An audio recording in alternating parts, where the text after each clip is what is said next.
As I went down in the river to pray, studying about that good old way, and who shall wear the starry crown? Good Lord, show me the way. Oh, sisters, let's go down, let's go down, come on down. Oh, sisters, let's go down in the river to pray. As I went down in the river to pray, studying about that good old way, and who shall wear the robe and crown? Good Lord, show me the way. Oh, brothers, let's go down, let's go down, come on down. Oh, brothers, let's go down in the river to pray. As I went down in the river to pray, studying about that good old way, and who shall wear the starry crown? Good Lord, show me the way. Oh, fathers, let's go down, come on down. Oh, fathers, let's go down in the river to pray. As I went down in the river to pray, studying about that good old way, and who shall wear the robe and crown? Good Lord, show me the way. Oh, mothers, let's go down, don't you wanna go down? Come on, mothers, let's go down in the river to pray. As I went down in the river to pray, studying about that good old way, and who shall wear the robe and crown? Good Lord, show me the way. Oh, sinners, let's go down, come on down. Oh, sinners, let's go down in the river to pray. Oh, sinners, let's go down, come on down. Oh, sinners, let's go down in the river to pray.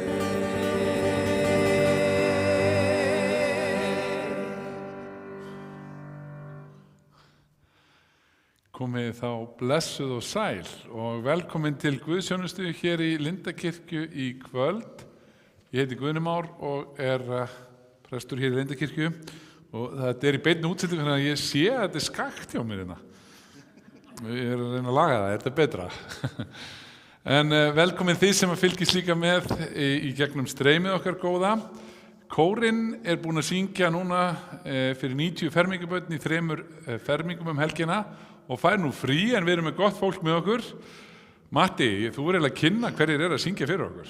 Já, hér erum við með Áslaugu Helgu, Djáknan okkar, Kristjana Þórey, Katrín Hildur, Friðrik Karlsson og ég heiti Matti.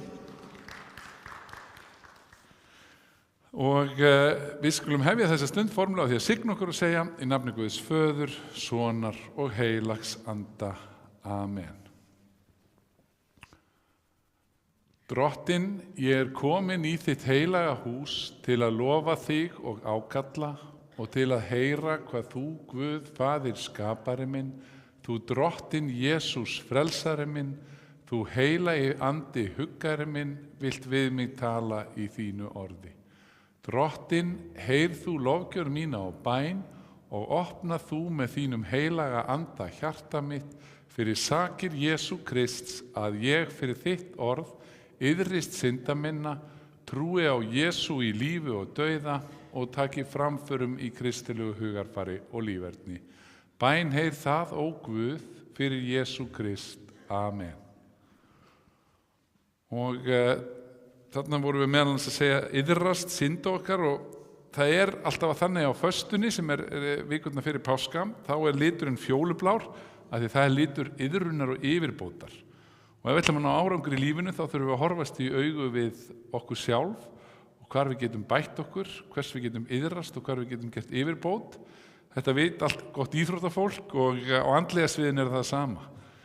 Við náum framförum í kristilegu hugarfari ef við horfum á okkur sjálf og iðrumst synda okkar. En við skulum syngja Dag í senn, eitt andartak í einu.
Drottinn, miskunnað þú oss.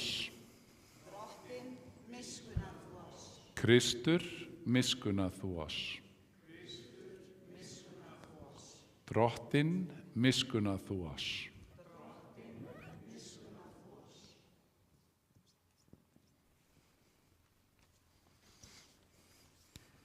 Það er svolítið skemmtilegt með þennan hérna sálm. Við vorum að rifja það upp í vikunni við Guðnumár að það var árið 2011 að þá hérna stóð Guðni einmitt fyrir tónleikum í tilefni þess að Sigurbjörn Einarsson varð 100 ár frá fæðingu hans. Já. Og þá fékk hann Matta til þess að semja lag við sálm eftir Sigurbjörn. Og það er akkurat lagið sem við ætlum að flytja núna, sem hefur ratað inn í sálmabókina 9. Sem er svolítið skemmtilegt. Góð saga. Já, gaman að því.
Og þá er komið að ritningalestrinum, en þessum sunnudegi páskaföstunar er þemað fórnin og það er dálítið langur texti fyrst úr fyrstu Mósebók fórn Abrahams. Eftir þessa atburði reyndi Guð Abraham. Hann mælti til hans, Abraham, og hann svaraði, hér er ég. Hann sagði, tak þú son þinn, einkason þinn sem þú elskar, hann Ísak, og far til Móría lands og fórna honum sem brenni fórn á því fjalli sem ég mun vísa þér á. Árla morguns söðlaði Abraham asna sinn, tók með sér 2 af sveinum sínum og Ísak son sinn. Klauf við til brennifórnar, lagði síðan að stað og hélt til staðar sem Guð hafi sagt honum. Á 3. degi hóf Abraham upp augu sín og sá staðinn álengdar. Hann sagði við sveina sína, bíðið hérna hjá asnanum, en við drengurinn munum ganga þangað upp eftir og byggjast fyrir og komum svo til ykkar aftur. Abraham tók nú brennifórnaviðinn og lagði Ísak syni sínum á herðar, en eldin og hnífinn tók hann sér í hönd, og þeir gengu báðir saman.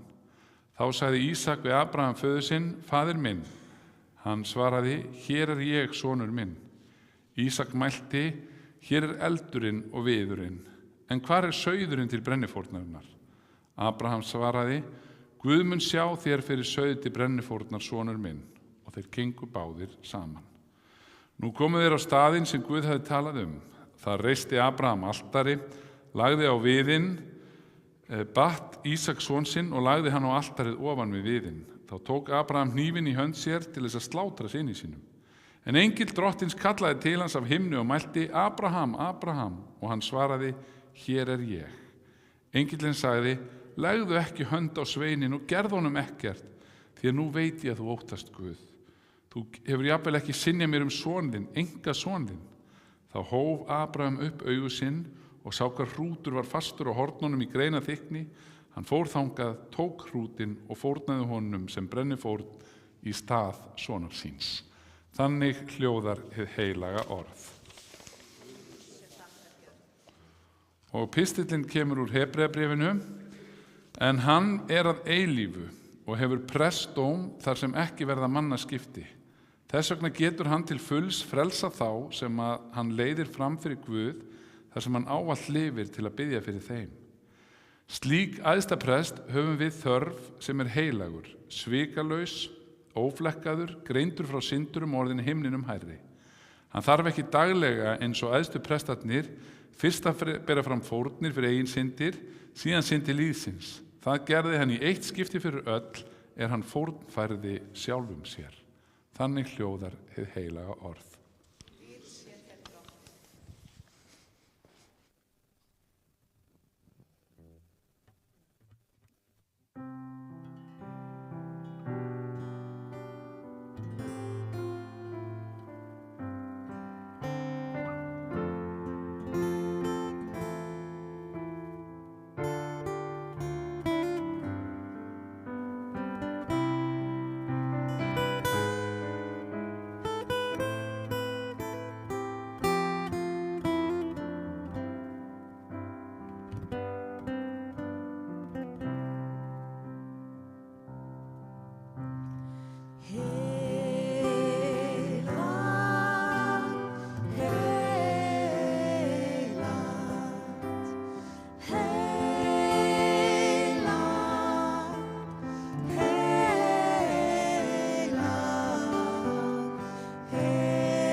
Og þá bið ég ykkur sem er auðvelt með að rísa úr sætum við heyrum heilagt Guðspjall. En það hefur skrifað Guðspjallamaðurinn Markús. Þá komu þeir Jesú, Jakob og Jóhannes, synir Sebódeusar, og sögðu við hann: Meistari, okkur langar að þú gerir fyrir okkur það sem við ætlum að biðja þig. Hann spurði þá: Hvað viljið þið að ég geri fyrir ykkur? Þeir svöruðu: Veit okkur að við fáum að sitja þér við hlið í dýrð þinni, annar til hægri handar og þér og hinn til vinstri. Jesús sagði þá við þá: Þið vitið ekki hvers þið biðið. Getið þið drukkið þann kaleik sem ég drekk, eða skýrst þeirri skýrð sem ég skýrist? Þeir sögðu við hann: Það getum við. Jesús mælti: Þann kaleik sem ég drekk munu þið drekka, og þið munu skýrast þeirri skýrð sem ég skýrist. En ég ræð því ekki hver situr mér til hægri handar eða vinstri. Það veitist þeim sem það er fyrir búið. Þegar hinni 10 heyrðu þetta, gramdist þeim þá við Jakob og Jóhannes. En Jesús kallaði þá til sín og mælti: Vitið þér að þeir sem teljast ráða yfir þjóðum drottna yfir þeim, og höfðingjar þeirra láta menn kenna á valdi sínu. En eigi sé svo á meðal ykkar, heldur sé sá sem mikill vill verða meðal ykkar þjónn ykkar. Og sá sem vill fremstur vera meðal ykkar sé allra þræll. Því að mannssonurinn er ekki kominn til að láta þjóna sér, heldur til að þjóna og gefa líf sitt til lausnargjalds fyrir alla. Þannig hljóðar hið heilaga Guðspjall. Lof sé þér Kristur. Og þá játum okkar heilugu trú. Ég trúi á Guð, Föður almáttugan, skapara himins og jarðar. Ég trúi á Jesú Krist, hans einkason, drottinn vorn, sem getinn er af heilagum anda, fæddur af Maríu mey, píndur á dögum Pontíusar Pílatusar, krossfestur, dáinn og grafinn. Steig niður til heljar, reis á 3. degi aftur upp frá dauðum, steig upp til himna, situr við hægri hönd Guðs Föður almáttugs og mun þaðan koma til að dæma lifendur og dauða. Ég trúi á heilagan anda, heilaga almenna kirkju, samfélag heilagra, fyrirgefningu syndanna, upprisum mannsins og eilíft líf. Amen.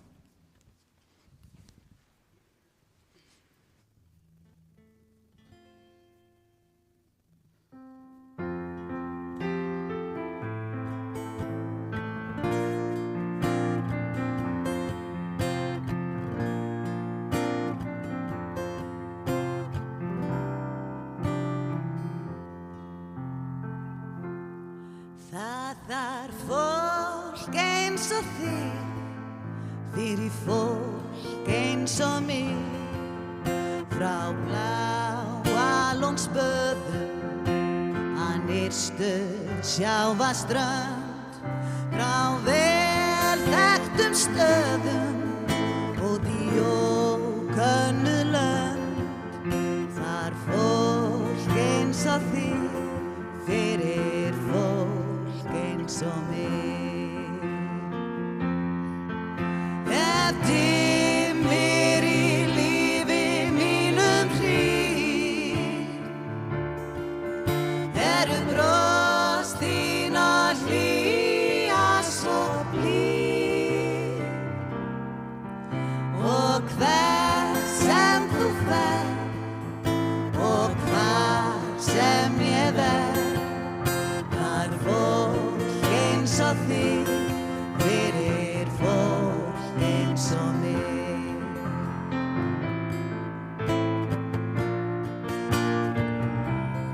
Það er fólk eins og þig, fyrir fólk eins og mig, frá Hlíðum Akureyrar inn í grænan Herjólfsdal,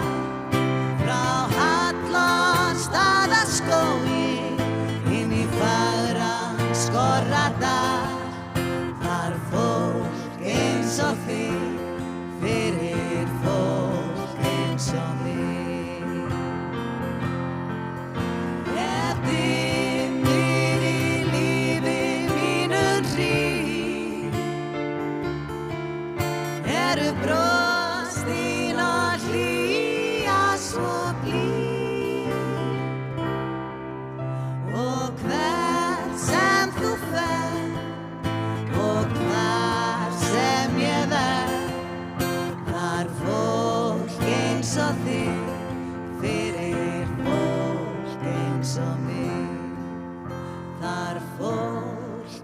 og þig fyrir fólk eins og mig.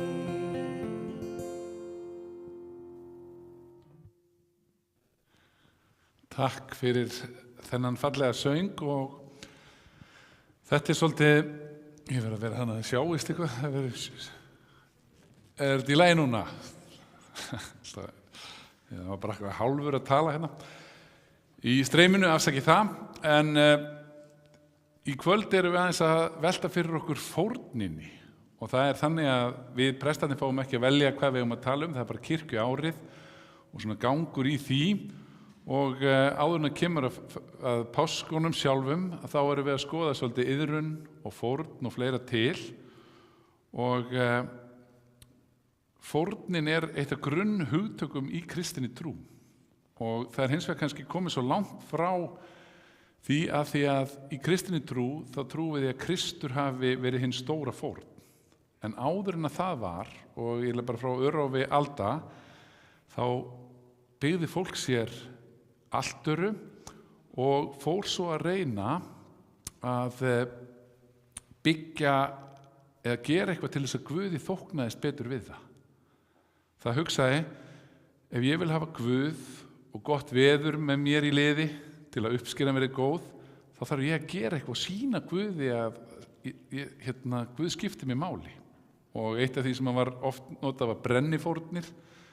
Þá safnaði fólki fullt af korni fyrir veturinn og svo til að sýna Guði að Guð skipti máli þá tók það kannski 1/10 af korninu og kveikti í því og þá steig það upp til himins og sýndi Guð, þú áttir þetta, gefðu okkur þá gott veður. Eða það var líka þekkt að fórnar lamb eða gripur, þá var tekið jafnvel besta lambið, því var slátrað og það var lagt á altarið og bara sagt, það mátti enginn borða það, bara Guð, þessa fæði gæti við sannarlega borðað, en þú skiptir okkur miklu máli og til þess að þú sýnir að þú viljið vera með okkur í liði og elskir okkur, þá erum við að gera þetta fyrir þig. Og þetta er svo, þegar maður útskipta fyrir fermingaböndunum þá segir hafið þið einhver ágjörði þegar við fermum að við komum með lamb og leggjum á altarið og segjum jæja, gjörðu svo vel Guð, þetta er fyrir þig og fermingaböndunum finnst þetta mjög framandi og kjánaleg hugsun en hún er það vegna þess að í kristinni trú þá höfum við í 2000 ár trúa því að við þurfum ekki að fórna einhverju slíku til þess að Guð líki við okkur. Í gegnum Krist þá hugsaum við, Guð fórnaði sjálfum sér sínum eigin syni fyrir okkur að því hann elskaði okkur svo mikið og þess vegna þurfum við ekki alltaf að vera að fórna einhverju til þess að gefa Guði og til þess að Guð elski okkur. Hann elskar okkur eins og við erum. Þetta er svona orðið svo djúpt að við erum kannski svolítið búin að tapa þessari hugsun. En sagan sem við heyrðum í dag var próf á Abraham þar sem hann heyrir rödd Guði segir bara að þú þurft að fórna syni þínum. Og hann lappa með soninn og soninn bara, pabbi, er ekki einhvers staðar lamb sem á að slátra eða? Þá er hann bara að fara að slátra honum. Það er ekki fyrir hann er bara tilbúin að ganga alla leið að kemur aftur til hans og segir, gleymdu þessu, ég var bara að prófa þig. Þú ert tilbúin að gera allt fyrir mig fyrst þú ert tilbúin að gefa soninn og þú þarft ekki að fórna honum. En þetta með fórnina er samt hafa sumir sem að skoða hugmyndasögu og annað hefur reynst manneskjunni mjög vel leið að við áttum okkur á því að til þess að ná árangri þá verðum við reglulega að fórna einhverju. Íþróttamaður sem ætlar að ná miklum árangri, hann getur ekki alltaf leyft sér að vera bara í öllum partíum eða vakandi endalaust eða borða endalaust að salgæti eða hvernig sem er. Ef það ætlar að ná árangri þá verður að fórna einhverju sem kannski væri gott fyrir þig akkurat núna til þess að ná árangri seinna. Tónlistafólki sem ég er með það fórnaði öll tugum og tugþúsundum af tímum þar sem það æfði sig á píanó aftur og aftur ekki að því að það var akkurat miklu betra þessar 4 mínútur sem æfði sig þá heldur þegar það er söfnuðist saman þá náðu það einhverjum árangri. Það fórnaði af tíma sínum. Þau hefðu öll geta verið bara að horfa á Netflix eða gera eitthvað sem fannst ótrúlega skemmtilegt að þeirri tímapunkti. Þau ákveða ég ætla að fórna einhverja tíma mínum núna til þess að ná meiri árangri seinna. Og þetta er svo mikilvægt í grunnhugsun. Ef þú ætlar að ná árangri í námi þá þarftu að fórna einhverju núna, leggja hart af þér æfa þig, muna og fara í gegnum það til þess að ná einhverju gráðu seinna. Ef að þú vilt eignast hús, og það er náttúrulega ennþá erfiðara núna, þá þarftu að spara eitthvað við þér til þess að þú getur átt útborgun seinna og svo framvegis. Það að fórna einhverju sem er auðveldara að hugsa bara, ég á þetta skilið akkurat núna, að í augnablikinu, þegar maður sleppir fórninni, þá líður maður akkurat betur í núinu en maður fórnar einhverju sem gefur manni stærri velun seinna. Eru þið með? Eru þið að reyna að fatta hvað ég er að reyna að útskýra hérna? Og það er það sem að kristin trú síðan minnir okkur á, er að Guð er persónlegu Guð sem að skilur okkur og var tilbúinn að fórna syni sínum, sem var algjörlega saklaus, og það hjálpar okkur þá að skilja að stundum þegar okkur finnst lífið vera ósanngjarnt, og stundum segir maður, þegar maður stendur í erfiðum útförum og annað, að stundum er það eins og lífið sé, eða sakleysi sé krossfest. Og páskahátíðin minnir okkur á það. Næsta sunnudag, það var pálmasunnudagur, hvað er stutt á milli. Jesús var bara hyltur af fólkinu sem friðar höfðinginn Hósíanna, dýrsi drottni, hann er mættur. Svo liðu 5 dagar og þá var hann krossfestur. Bara veröldin snerist á hlið. Af því að lánið í heiminum er oft fallvalt, en svo komu þetta dýrðarsunnudagurinn eftir að Jesús var búinn að fórna sér fyrir okkur. Og mér langar bara að við öll hugsum þetta, til þess að við ná meiri árangur í líf okkar, þá þurfum við stundum að fórna einhverju. Og ég veit hér inni, því að horfum við salin og þekki mörg ykkar, að hér er fólk sem hefur fórnað, jafnvel fyrir einhver sem eru saknað svo mikið, sem er farinn í dag. En þið fórnuðu tími ykkar, af því að þetta voru síðustu mánuðir og dagar í lífi, einhver sem þið elskuðu mikið, og þið voru tilbúin að fórna miklu tími ykkar til þess að viðkomandi ætti ennþá betra ævikvöld. Og svo líka þegar maður bara hugsaði að það ekkert okkar kom í heiminn nema því það var einhver sem gaf miklar fórnir. Það var móðir, það var faðir, það voru foreldrar sem sáu til þess fyrstu 2 árin, þá gerum við eiginlega ekki neitt. Hugsa ykkur hvað merkilegt með manneskjuna, að folöld, þau bara standa upp sama dag og þau fæðast og geta fara að labba. En börn geta ekkert gert fyrir þau fyrstu geta fara að labba svona 9-10 mánuði, þau eru mjög bráðger, en þau geta ekkert sjálf. Þau eru algjörlega háð í að einhver fórni sér í það, að gefa þeim mat, þrífa eftir þau, veita þeim umhyggju og kærleika. Við lifum ekkert án fórnar. Einhver fórnar fyrir okkur að því að það þarf fólk eins og þig fyrir fólk eins og mig. Kristið hugarfar á lífinu, það gengur út, það hafa verið mín í heiminum til þess að fórna okkur fyrir aðra að þessu leyti, ekki því að við verðum að gera það, Guð elskar okkur ekki endilega meira, við erum bara átt okkur á því að Guð var tilbúin að fórna sig fyrir okkur og það gefur okkur þá skyldu að koma því ljósi áfram, og stundum þurfum við að velja okkar fórnir og okkur mun líða betur. Með þess að hamingjurannsóknir sýna að það er ekki síður sá sem gefur sem gleðst heldur en sá sem þiggur, og jafnvel gleðst sá meira sem gefur heldur en sá sem þiggur. Það er sælla að gefa en þiggja, þó það sé ákveðin fórn í því. En ég ætla bara, því við vorum að tala eins krossin, og nú er krossfestingin hérna fyrir sjónum okkar og ekkert langt í föstudaginn langa, að þá langar mig að minna okkur á hvað krossin er í kristinni trú. Þetta var svo vel sett upp sem ég las einhvern tímann í bók sem Karl Sigurbjörnsson tók saman. Krossin er mynd af ofbeldi, en leið er hann lykill að friði. Krossin er mynd af þjáningu, en leið er hann lykill að lækningu. Krossin er tákn dauðans, en jafnframt lykill að lífi. Krossin er mynd hins algjöra veikleika, en jafnframt tákn hins mesta sigurs. Krossin er mynd af dauðarefsingu, en jafnframt lykill af óumræðilegri elsku. Krossin er mynd af takmarkalausu hatri, en jafnframt lykill af óumræðilegri elsku. Krossin er mynd hinnar mestu smánar, en leið sigurmerki dýrðar. Það er þessi tvíræða eða tvöfaldamerking krossins, þar sem að bæði hann algjör niðurlægingartól sem að Kristur upplifði og lærisveinarnir voru algjörlega vonlausir og þóttust ekki kannast við að hafa nokkuð tímann fylgt Kristi. Þeir voru hræddir og fóru eins og tvístru hjörð, lafandi hræddir og vonlausir, og svo nokkrum dögum seinna þegar krossinn fór að vera tákn upprisunnar og sigursins, að þá voru tilbúinir að fara til endimarkar jarðarinnar til að segja þennan sannleika sem dýrðina sem fórnaði sig fyrir okkur. Þetta mjög flókið efni í kvöld, en ég vona að séu einhverju nær. Við skulum allavega halda áfram með guðsþjónustuna og syngja næsta sálm.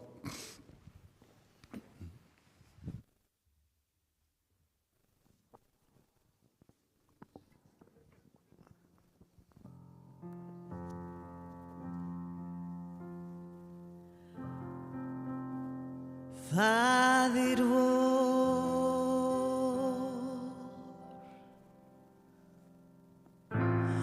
þú sem ert á himni,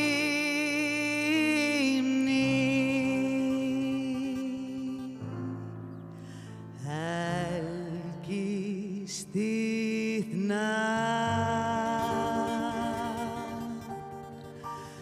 þitt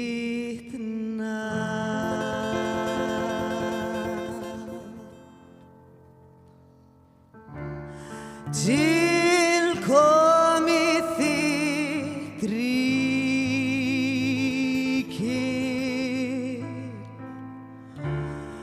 verði þinn vilji á jörð,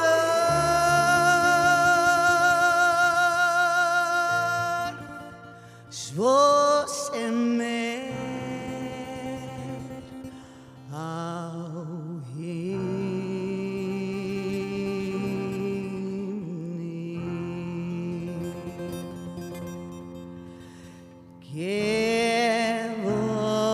í dag vort daglegt brauð, fyrirgef vorar skuldir, svo sem vér fyrirgefum og leið oss ekki í freistni, heldur frelsa oss frá illu, því þitt ríkið, þinn mátturinn, þín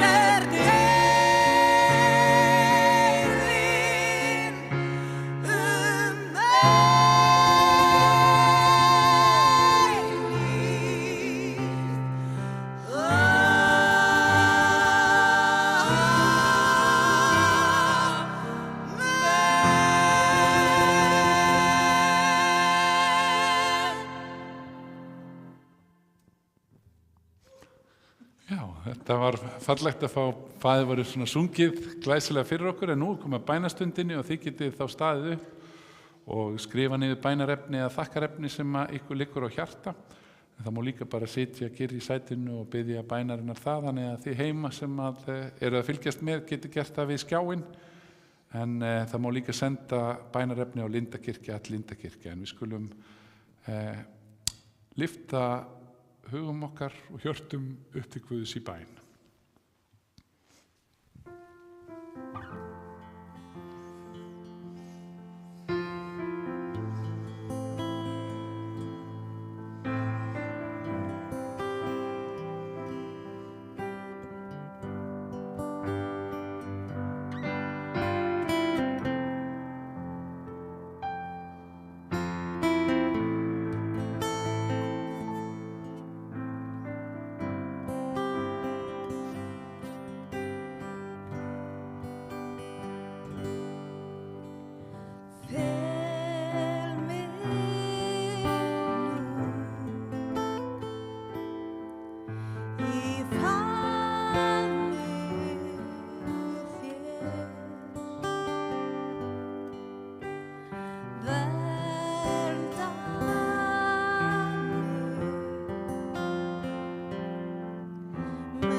Þér hvíld og Kristur minn, traust á þig, nú leysir kraftinn þinn, þegar hafið rís og stormur hvíl, hefur þú mig upp og gætir mín, faðir flóðin hörfa fyrir þér, þú ert minn Guð, hljóður ég er.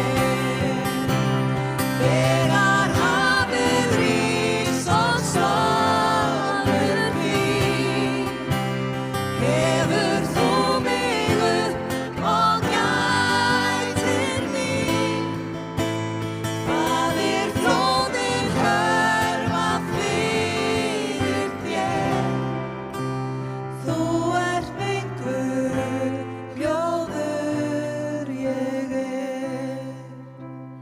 Þú ert minn Guð, hljóður ég er.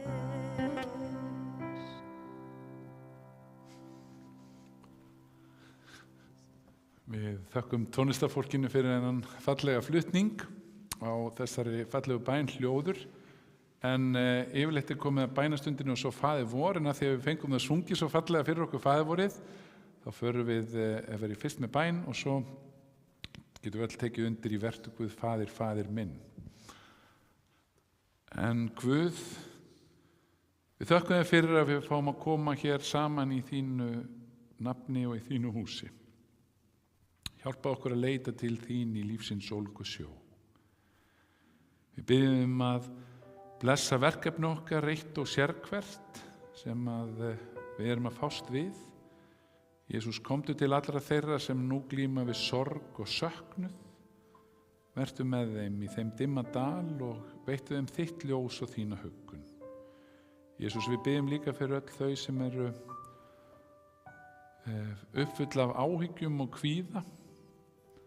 komdu til þeirra með þinn frið og opnaðu líka augu okkar fyrir því hvar við getum verið hugarró og uppborfun hjá fólki í kringum okkur. Við biðjum fyrir þeim sem búa við stríðsástand og hörmungar, þeim sem búa við náttúruhamfarir og hungursneið. Veittu þeim von og leiðum að finna að þau ekki eini í þessum heimi. Og allt sem á okkur hvílir felum við þér í hljóðri bæn.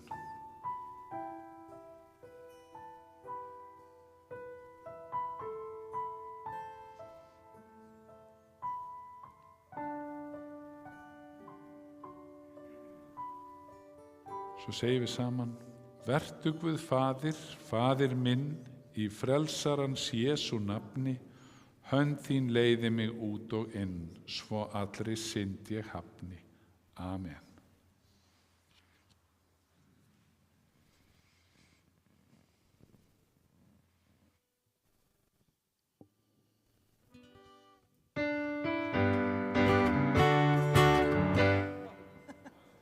Það er víst komið að blessuninni. Svo erum við sendið út með allt sem þú þarft ást. En við skulum rísa á sætum því sem við vilt með og þykja hérna drottinlegu blessun. Drottin blessi þig og varðveiti þig. Drottin láti sína ásjónu lýsa yfir þig og sé þér náðugur. Drottin upplyfti sínu augliti yfir þig og gefi þér sinn frið í Jesú nafni. Amen. Og förum í friði Guðs og þjónum drottni með gleði. Já, gerum það. Og þið ætlið að syngja öll með. Þetta er alveg rosalega einfalt og ég vissum að þið þekkið þetta öll. Kærleikurinn er að sjálfsögðu bara æðsta boðorðið að þeim öllum. Og það er bara all you need is love. Ok.